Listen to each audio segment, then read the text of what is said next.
Hello friends, welcome to our YouTube channel. So friends, आइए बात करते हैं अपकमिंग उत्तर प्रदेश पुलिस भर्ती बोर्ड की ओर से जो कांस्टेबल का नोटिफिकेशन जारी किया जाएगा, इसकी हम बात करेंगे। और इसमें हम बात करेंगे आखिर कांस्टेबल का जो नोटिफिकेशन 15 जुलाई को आना था, आखिरकार ये नोटिफिकेशन 15 जुलाई को क्यों नहीं जारी किया गया, आखिर कब तक जारी होगा कांस्टेबल का टेंडर।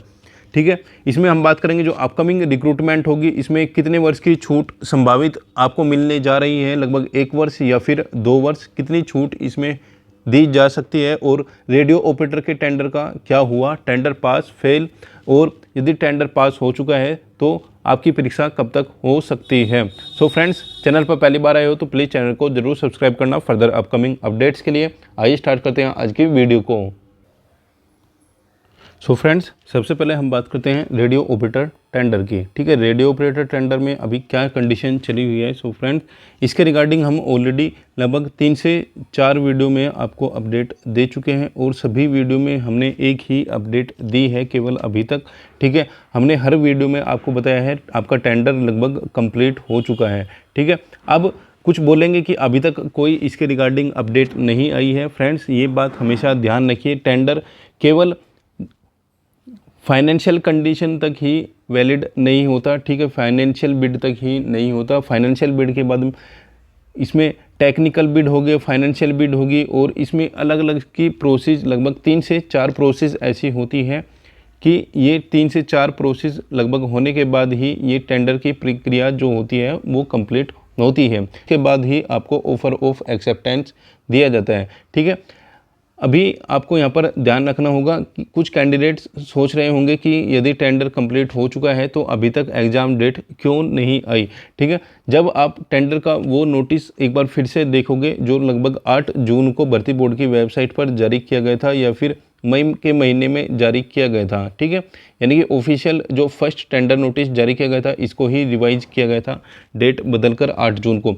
ठीक है, इस नोटिस में यहाँ पर बताया गया था कि भर्ती बोर्ड जब टेंडर किसी कंपनी को दे देगा तो जो कंपनी होगी टेंडर लेने वाली, उसको कुछ सेटअप भर्ती बोर्ड के अंदर करने होंगे। स्पेशली वहाँ पर एक हेल्पलाइन नंबर प्रोवाइड कराना होगा, जो लगभग कैंडिडेट की हेल्प के लिए वहाँ पर 15 से 20 दिन या फिर जितने दिन भर्ती बोर्ड बोलेगा इतने दिन के लिए वहाँ पर एक्टिव रखा जाएगा। और कुछ मॉनिटर्स वगैरह के लिए भी भर्ती बोर्ड की ओर से डिमांड की गई थी। यदि आप वो टेंडर नोटिस डिटेल में आप रीड करोगे तो आपको वहाँ पर पता लग जाएगा कि कौन कौन सी जो कंडीशंस थी वो भर्ती बोर्ड ने मांगी थी, जो अपकमिंग रिक्रूटमेंट एग्ज़ाम के लिए जो कंपनी होगी। ठीक है, उनसे लगभग 3 से 4 कंडीशन ऐसी वहाँ पर रखी गई थी कि वो सेटअप करने के लिए, मैनेजमेंट करने के लिए लगभग टेंडर वाली कंपनी को 15 से 20 दिन का समय तो मिनिमम वहाँ पर लग जाना है। ठीक है, यानी कि आप मानकर चल सकते हो कि यदि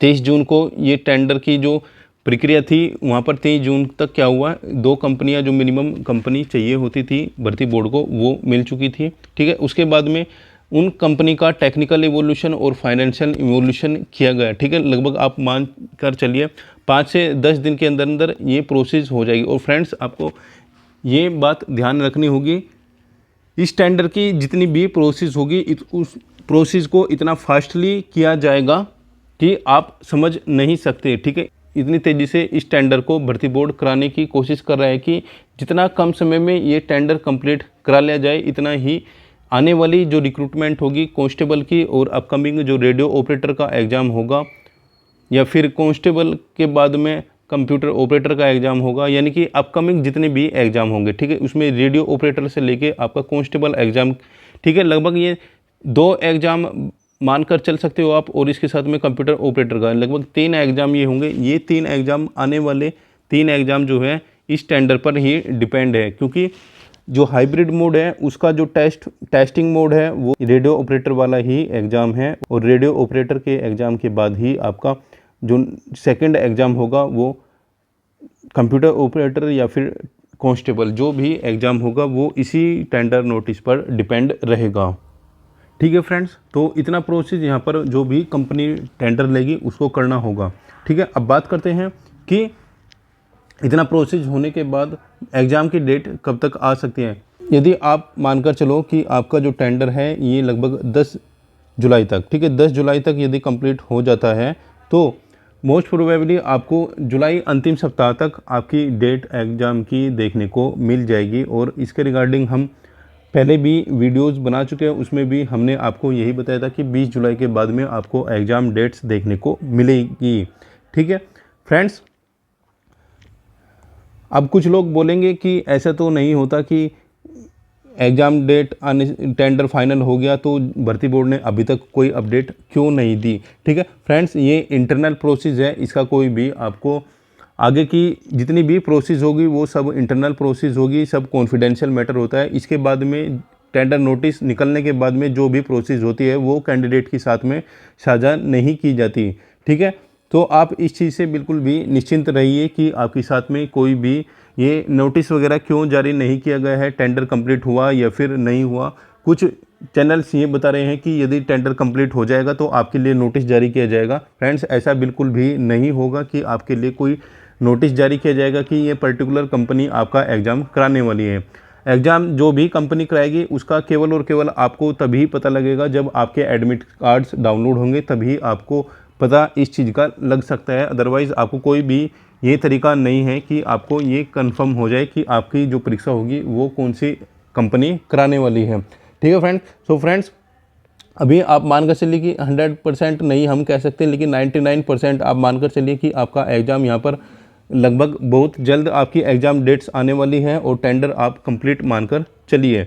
ठीक है, आइए अब बात करते हैं कि उत्तर प्रदेश पुलिस भर्ती बोर्ड की ओर से जो लेटेस्ट नोटिफिकेशन जारी किया जाना था, जो अपकमिंग टेंडर जारी किया जाना था, बड़ा टेंडर नोटिफिकेशन जारी किया जाना था, लगभग 52,000 कांस्टेबल की यूपी पुलिस में नोटिफिकेशन आना है, उसके लिए टेंडर नोटिस जारी किया जाना था। और ये टेंडर जो नोटिस जारी किया जाना था ये लगभग 15 जुलाई को जारी किया जाने वाला था। ठीक है, इसके रिगार्डिंग न्यूज़पेपर के माध्यम से भी अपडेट दी जा चुकी थी कि 15 जुलाई को टेंडर नोटिफिकेशन जारी किया जाएगा, लेकिन अभी तक ये टेंडर नोटिफिकेशन जारी नहीं किया गया है। ये वीडियो हम 16 जुलाई को बना रहे हैं आपके लिए, लेकिन 16 जुलाई तक कोई नोटिफिकेशन जारी नहीं किया गया है। फ्रेंड्स, इसके लिए एक सबसे जो बड़ा रीज़न है, ये रीज़न है कि जो 15 जुलाई का दिन है, आप मान सकते हो 15 जुलाई के दिन में लगभग 2 नोटिफिकेशन हैं जो ऐसे जारी किए जाने थे। लगभग एक तो रेलवे की ओर से GDCE का नोटिफिकेशन और दूसरा जो नोटिफिकेशन जारी किया जाना था यूपी पुलिस के टेंडर का नोटिस। अब पर्सनली जो कैंडिडेट के माइंड से देखा जाए तो ये दोनों ही नोटिफिकेशन की डेट आप मान सकते हो पहले ही प्री प्लान आप बोल सकते हो इस चीज़ को किया गया था कि 15 जुलाई की डेट हम बोल देते हैं कि 15 जुलाई में ये दोनों ही नोटिफिकेशन जारी किए जाएंगे। हालांकि दोनों ही भर्ती बोर्ड अलग अलग है, एक सेंट्रल गवर्नमेंट की है तो दूसरी स्टेट गवर्नमेंट की है, लेकिन हमें ये नहीं समझ में आता कि दोनों ही रिक्रूटमेंट की जो ऑर्डर जारी करते हैं भर्ती बोर्ड वगैरह, तो इनको क्या टेंडर की जो डेट आप बताते हो या फिर नोटिफिकेशन की आप डेट बताते हो, वो आप जो ऑफिशियली इस डेट का अनाउंसमेंट आप करते हो, क्या आप ऑफिशियल डेट अनाउंसमेंट करने से पहले आप कैलेंडर इस चीज़ का चेक नहीं करते कि आप जिस डेट का आप अनाउंसमेंट कर रहे हो उस डेट को क्या कोई हॉलीडे होता है या फिर नहीं। ठीक है, या फिर कोई फेस्टिवल वगैरह होता है या फिर नहीं। फ्रेंड्स, इसका सबसे बड़ा रीज़न आप यही मान सकते हो कि 15 जुलाई, ठीक है, एक तो सेकंड सैटरडे, ठीक है, सेकंड सैटरडे आप यहाँ पर मान सकते हो, सेकंड सैटरडे 15 जुलाई का था और सेकंड सैटरडे के बाद में यहाँ पर शिवरात्रि, महाशिवरात्रि जो थी वो भी 15 जुलाई को ही थी। इसलिए ये दोनों ही वेबसाइट अपडेट नहीं हो पाई, इसलिए ना तो सेंट्रल गवर्नमेंट की ओर से रेलवे रिक्रूटमेंट बोर्ड की ओर से GDC का नोटिफिकेशन इसी वजह से जारी नहीं किया गया और ना ही उत्तर प्रदेश पुलिस भर्ती बोर्ड की ओर से टेंडर नोटिस जारी किया गया। ठीक है, 16 जुलाई का संडे है, इसलिए ये दोनों नोटिफिकेशन 15 और 16 जुलाई को नहीं आएंगे और ये मोस्ट प्रोबेबली आपको 17 जुलाई के बाद में ही ये नोटिफिकेशन देखने को मिलेंगे और ये नोटिफिकेशन 17 या फिर 18 जुलाई को आपको देखने को मिलने वाले हैं। दोनों ही नोटिफिकेशन या तो आपको 17 जुलाई या फिर उसके बाद में ही ये नोटिफिकेशन देखने को मिलेंगे।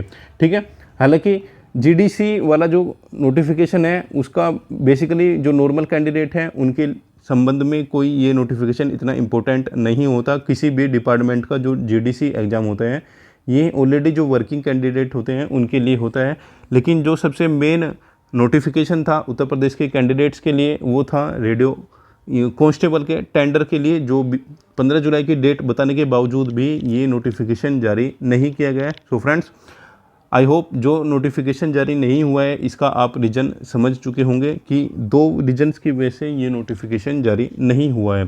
ठीक है, आई होप जब कोई भर्ती बोर्ड के सदस्य या फिर भर्ती बोर्ड के कोई भी बड़े अधिकारी नेक्स्ट टाइम किसी भी रिक्रूटमेंट प्रोसेस के लिए कोई डेट ऑफिशियली अनाउंस करेंगे तो आई होप कि अगली बार से ये स्पेशली कैलेंडर का ध्यान रखेंगे कि पर्टिकुलर जो डेट आप मेंशन कर रहे हो उस डेट को कोई हॉलीडे वगैरह तो नहीं है। इससे कैंडिडेट के माइंड में क्या होता है, पर्टिकुलर जो भर्ती बोर्ड होता है उसके प्रति जो विश्वास होता है वो कम होता है और कुछ नहीं होता है। ठीक है, सो फ्रेंड्स, हम उम्मीद करते हैं कि नेक्स्ट टाइम जो भी भर्ती बोर्ड डेट कोई अनाउंसमेंट करेगा तो वो इस चीज़ को ध्यान में रखते हुए ये डेट्स अनाउंसमेंट की जाएगी।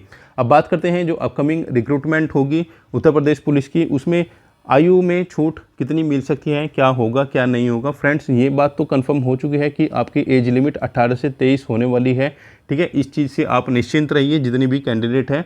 ठीक है, और रिजर्व कैटेगरी में 5 साल का जो रिजर्वेशन मिलता है ये भी कंफर्म है। ठीक है, इसमें तो कोई चेंजेस होता नहीं है क्योंकि ये तो रूल है। और रही बात एज लिमिट की, ये 18 से 23 यानी कि 1 साल का जो रिलैक्सेशन है ये तो 100% आपको मिलने जा रहा है। और रही बात रिलैक्सेशन 2 वर्ष की या फिर 3 वर्ष का, अभी इसका हम ऑलरेडी ग्रुप में भी बता चुके हैं, आपको टेलीग्राम ग्रुप में भी हमने शेयर किया है। जो प्रस्ताव है वो अभी विचाराधीन है। जैसे ही इस प्रस्ताव पे मोहर यदि मिलती है, ठीक है, शासन की कैंडिडेट के फेवर में, तो आपको 2 साल का या फिर 3 साल का जो भी शासन चाहेगा ये आपको छूट दी जा सकती है अभी।